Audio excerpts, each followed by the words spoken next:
आज आपण करूया शेंगदाणा आणि सुकं खोबरं याची लाल सुकी चटणी। त्याच्यासाठी ना मी 1 वाटी खोबरं घेतलंय, सुकं खोबरं, आणि हे शेंगदाणे पण 1 वाटी घेतले। हे आता आपण दोन्ही पदार्थ आधी भाजून घेऊया। आता हे खोबरं आहे, हे आपण आधी भाजून घेऊया। गॅस एकदम मंद ठेवलाय। ही आहे ती भिडाची कढई आहे।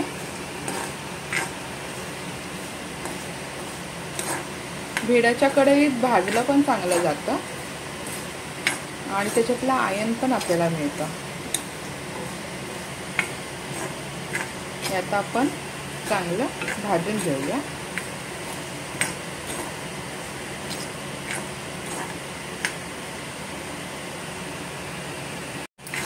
आता शेंगदाणे पण आपण चांगले खरपूस भाजून घ्यायचे, कारण सध्या पावसाळ्याचे दिवस आहेत, तर हे सगळे जिन्नस चांगले आपण भाजून घेऊया, नाहीतर मग त्याला कोंदट असा वास येतो आणि ती चटणी मग आपल्याला खायला होणार नाही। त्याच्यामुळे आपण हे ना खरपूस चांगलं भाजून घ्यायचे जिन्नस।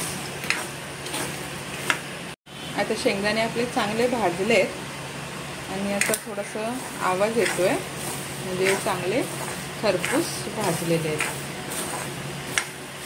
आता हे आपण एका प्लेटमध्ये काढून घेऊया। आता मी ह्या 7-8 बेडगी मिरच्या घेतल्यात आणि एक त्याच्यामध्ये तिखट मिरची घेतली आहे। आमच्या इथे जास्त तिखट खात नाही, त्याच्यामुळे मी थोड्या कमी घेतल्यात ह्या।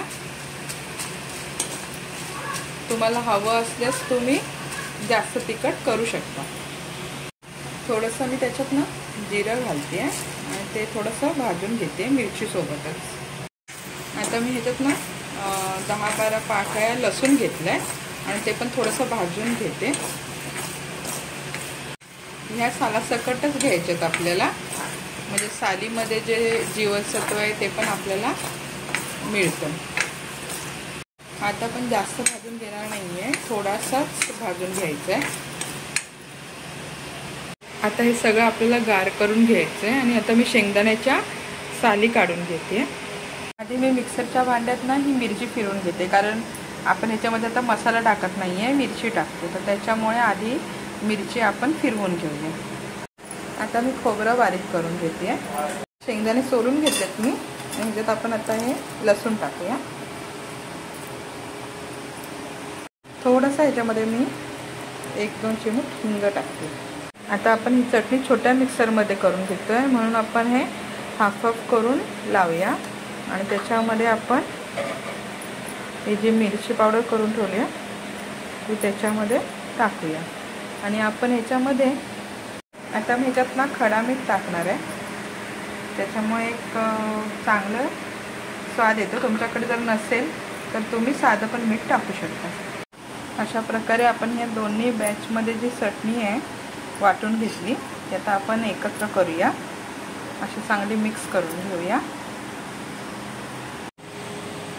अशा प्रकारे तयार आहे आपली शेंगदाणा आणि सुकं खोबऱ्याची लाल चटणी। ही आपण भाकरीसोबत किंवा वरण भातासोबतही खाऊ शकतो, वडापावसोबतही खाऊ शकतो। माझं रेसिपी आवडत असल्यास please like, share and subscribe करा। नमस्कार।